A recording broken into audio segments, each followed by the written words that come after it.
Aujourd'hui, nous terminons Isaïe. Oh, la vie est triste. Les chapitres 65 et 66 qui vont parler de la transformation de l'univers entier, un ciel nouveau et une création nouvelle. On va repartir du côté du style apocalyptique. Dans les chapitres précédents, il était question de transformer un peuple dans la justice.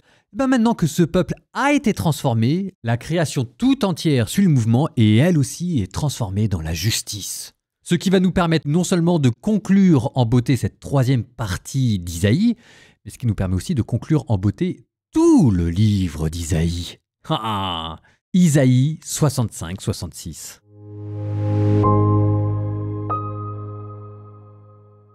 Je me suis laissé approcher par qui ne me demandait rien. Je me suis laissé trouver par ceux qui ne me cherchaient pas. J'ai dit « Me voici, me voici !» à une nation qui n'invoquait pas mon nom. J'ai tendu les mains tout le jour vers un peuple rebelle, vers ceux qui suivent le mauvais chemin entraînés par leurs pensées. Ce peuple m'offense, ouvertement, sans cesse. Ils sacrifient dans les jardins, ils brûlent de l'encens sur des briques, ils habitent dans les tombeaux, passent la nuit dans des cachettes, ils mangent de la viande de porc, avec des sauces impures dans leurs plats, ils disent « Retire-toi, ne t'approche pas, je suis trop saint pour toi », cela fait monter en moi une fumée de colère, un feu qui brûle à longueur de jour. Voilà, c'est écrit devant moi. Je ne me tairai pas sans avoir réglé leur compte, tout leur compte, le prix de leurs fautes et des fautes de leurs pères, toutes ensemble, dit le Seigneur. Ils ont fait brûler l'encens sur les montagnes, ils m'ont outragé sur les collines. Je mesurerai leur salaire, tout leur salaire, à leurs actions passées. Ainsi parle le Seigneur. Quand on trouve du jus dans une grappe, on dit « Ne la détruisez pas, car elle contient une bénédiction. » Ainsi ferai-je à cause de mes serviteurs, afin de ne pas tout détruire. Je ferai sortir de Jacob une descendance et de Juda quelqu'un qui possédera mes montagnes. Mes élus les posséderont, mes serviteurs y demeureront. Le Saron deviendra pacage de brebis et le Val d'Achor un parc pour les bœufs en faveur de mon peuple qui m'aura cherché. Mais vous, qui abandonnez le Seigneur, qui oubliez ma montagne sainte, qui dressez une table pour le dieu Gad et remplissez une coupe de libation pour Méni, je vous destine à l'épée. Tous, vous plierez le genou pour être abattus. Car j'ai appelé et vous n'avez pas répondu. J'ai parlé et vous n'avez pas écouté. Vous avez fait ce qui est mal à mes yeux. Vous avez choisi ce qui me déplaît. C'est pourquoi ainsi parle le Seigneur Dieu. Voici, mes serviteurs mangeront, vous aurez faim. Mes serviteurs boiront, vous aurez soif. Voici, mes serviteurs seront pleins d'allégresse, vous serez pleins de honte. Mes serviteurs crieront de joie, le cœur en fête. Vous pousserez des cris dans la douleur de votre ventre. Vous hurlerez, l'esprit brisé. Pour mes élus, votre nom servira de malédiction. Qu'il te fasse mourir comme un tel, le Seigneur Dieu. Mais à mes serviteurs, Dieu donnera un autre nom. Quiconque voudra se bénir lui-même dans le pays, se bénira par le Dieu fidèle. Et quiconque dans le pays fera un serment, le fera par le Dieu fidèle, car la détresse passée sera oubliée, elle aura disparu à mes yeux. Oui, voici, je vais créer un ciel nouveau et une terre nouvelle. On ne se souviendra plus du passé, il ne reviendra plus à l'esprit. Soyez plutôt dans la joie. Exultez sans fin pour ce que je crée, car je vais recréer Jérusalem pour qu'elle soit exultation et que son peuple devienne joie. J'exulterai en Jérusalem. Je trouverai ma joie dans mon peuple. On n'y entendra plus de pleurs ni de cris. Là, plus de nourrissons emportés en quelques jours, ni d'hommes qui ne parviennent au bout de sa vieillesse. Le plus jeune mourra centenaire. Ne pas attendre 100 ans sera malédiction.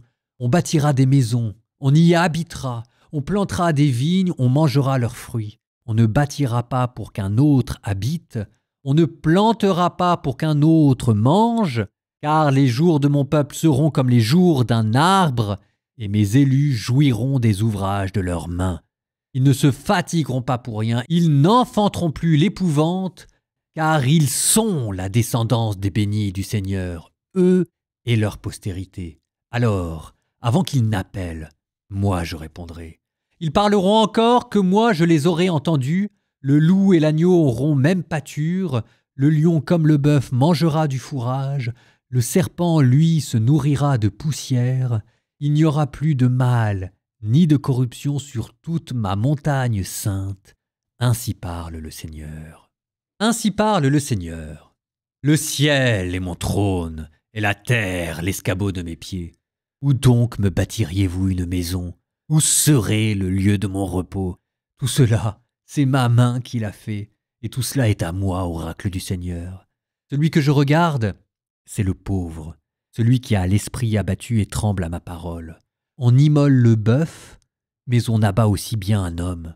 On sacrifie le mouton, mais on brise la nuque d'un chien. On présente une offrande, mais aussi bien du sang de porc. On brûle de l'encens en mémorial, mais on adresse une bénédiction aux idoles. Ainsi, ces gens-là ont choisi leur propre chemin. Ils se complaisent dans leur horreur. Eh bien, moi, je choisirai leur tourment. Et je ferai venir sur eux ce qu'ils redoutent. Puisque j'ai appelé et que personne n'a répondu, j'ai parlé et personne n'a écouté. Ils ont fait ce qui est mal à mes yeux. Ils ont choisi ce qui me déplaît. Écoutez ce que dit le Seigneur, vous qui tremblez à sa parole. Vos frères qui vous haïssent et vous rejettent à cause de mon nom se sont moqués en disant « Que le Seigneur manifeste sa gloire, et nous verrons votre joie. » Eh bien, ce sont eux qui connaîtront la honte. Une voix, un tumulte vient de la ville, une voix sort du temple, c'est la voix du Seigneur qui rend à ses ennemis ce qui leur est dû. Avant d'être en travail, Sion a enfanté. Avant que lui viennent les douleurs, elle a accouché d'un garçon. Qui a jamais entendu rien de tel? Qui a jamais vu chose pareille? Peut-on mettre au monde un pays en un seul jour? Une nation est-elle enfantée en une fois? Pourtant, Sion, à peine en travail, a enfanté ses fils. Est-ce que moi, j'ouvrirai un passage à la vie et je ne ferai pas enfanter, dit le Seigneur? Moi qui fais enfanter, je fermerai le passage de la vie, dit ton Dieu. Réjouissez-vous avec Jérusalem, exultez en elle, vous tous qui l'aimez, avec elle, soyez pleins d'allégresse, vous tous qui la pleuriez. Alors vous serez nourris de son lait, rassasiés de ses consolations. Alors vous goûterez avec délice à l'abondance de sa gloire, car le Seigneur le déclare. Voici que je dirige vers elle la paix comme un fleuve et comme un torrent qui déborde la gloire des nations. Vous serez nourris, portés sur la hanche, vous serez choyés sur ses genoux, comme un enfant que sa mère console, ainsi je vous consolerai. Oui, dans Jérusalem, vous serez consolés. Vous verrez, votre cœur sera dans l'allégresse, et vos os revivront comme l'herbe reverdie. Le Seigneur fera connaître sa puissance à ses serviteurs, il sera indigné par ses ennemis, car voici que le Seigneur arrive dans un feu avec ses chars pareils à un ouragan pour assouvir l'ardeur de sa colère, exécuter ses menaces par les flammes du feu, car le Seigneur vient par le feu, juger par son épée tout être de chair, et nombreuses sont les victimes du Seigneur. Ceux qui se sanctifient et se purifient pour rentrer dans les jardins derrière une idole placée au centre, ceux qui mangent de la viande de porc, des bêtes répugnantes et des souris, succomberont ensemble, oracle du Seigneur, avec leurs actions et leurs pensées. Moi, je viens rassembler toutes les nations de toutes langues. Elles viendront et verront ma gloire. Je mettrai chez elles un signe, et du milieu j'enverrai des rescapés vers les nations, vers Tarsis, Pout et Loud, Méchec, Roche, Toubal et Yavan, vers les îles lointaines qui n'ont rien entendu de ma renommée, qui n'ont pas vu ma gloire. Bien ma gloire, ces rescapés l'annonceront parmi les nations, et de toutes les nations ils ramèneront tous vos frères en offrande au Seigneur, sur des chevaux et des chariots en litière, à dos de mulets et de dromadaires, jusqu'à ma montagne sainte à Jérusalem, dit le Seigneur. On les portera comme l'offrande qu'apportent les fils d'Israël, dans des vases purs à la maison du Seigneur. Je prendrai même des prêtres et des lévites parmi eux, dit le Seigneur.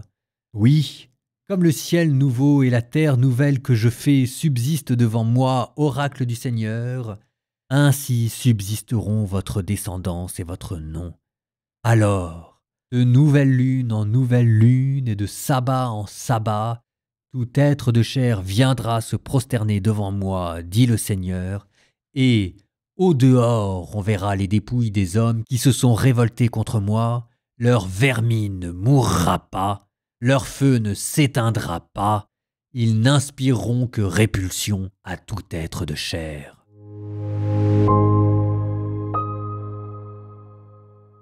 La conclusion grandiose du livre d'Isaïe. Avec la lecture que vous venez d'entendre, on vient de conclure cette troisième partie. La Jérusalem céleste qui était renouvelée trouve son écrin dans la nature entière. Et même, remontons encore plus loin, ce que vous venez d'entendre vient aussi clôturer le début du livre d'Isaïe. Le culte impur du chapitre 1 est remplacé par le culte pur de toute chair, 66-23. L'épouse prostituée et répudiée, 1-26, est devenue l'épouse fidèle et rayonnante. Et puis, il y a ça aussi qui est encore plus troublant. Dans le premier chapitre, on vous parlait d'une purification pour le feu et on dénonçait l'injustice. Voilà maintenant ce qu'est devenu ce feu purificateur. Écoutez, 66 verset 24. Et au dehors, on verra les dépouilles des hommes qui se sont révoltés contre moi. Au dehors, ce qu'on appellera plus tard, dans le Nouveau Testament, Jésus, les ténèbres extérieures, l'enfer, le lieu de la réprobation, loin de la face divine. Leur vermine ne mourra pas, leur feu ne s'éteindra pas, ils n'inspireront que répulsion à tout être de chair. Là, Isaïe vient de découvrir l'enfer. Bref, tous les problèmes posés dans Isaïe ont été résolus, et résolus à l'échelle de l'histoire entière. C'est pour ça que Isaïe, c'est génial. C'est la première fois dans un livre prophétique que vous avez une vision synthétique de tout. De toute l'histoire d'Israël. On vous raconte dedans sa faute, son châtiment, son exil et sa restauration. Les nations qui commencent par châtier Israël, Babylone, la Syrie, qui ensuite deviennent des instruments dociles, l'Empire perse, qui ensuite finissent par être châtiés par Dieu, à se convertir et à converger tous ensemble pour adorer le Dieu unique rassemblé sur la montagne de Sion. Mais c'est là aussi où vous avez une vision sur la création tout entière, sur le cosmos, depuis sa première création jusqu'aux cieux nouveaux, en passant par la lutte contre le mal. On a parlé de Lucifer, on a parlé de la lutte contre le Léviathan, et là maintenant vous avez le feu réprobateur final. Mais c'est là aussi où on vous a décrit le mécanisme du salut. C'est la première fois dans la Bible que vous avez un tel panorama, une telle vision globale de l'histoire du salut qui s'offre à vous.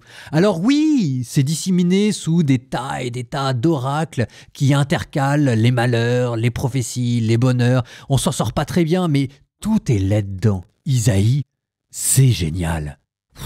Quoi dire? On va terminer par une prière. Vous m'excuserez, je vais encore reprendre les mots d'Isaïe, mais... moi, je suis qui pour faire une prière après de tels textes? Au nom du Père et du Fils et du Saint-Esprit. Amen. Réjouissez-vous avec Jérusalem, exultez en elle, vous tous qui l'aimez. Avec elle, soyez pleins d'allégresse, vous qui la pleuriez. Dieu vous nourrira de son lait, Dieu vous rassasiera de ses consolations, Dieu vous fera goûter ses délices, il vous donnera l'abondance de sa gloire, il dirigera vers vous la paix comme un fleuve, il dirigera vers vous comme un torrent qui déborde la gloire des nations, il vous nourrira, il vous portera sur la hanche, il vous choiera sur ses genoux comme un enfant que sa mère console, ainsi Dieu vous consolera. Vous verrez, votre cœur sera dans l'allégresse. Vos os revivront comme l'herbe reverdie. Le Seigneur fera connaître sa puissance à vous, ses serviteurs.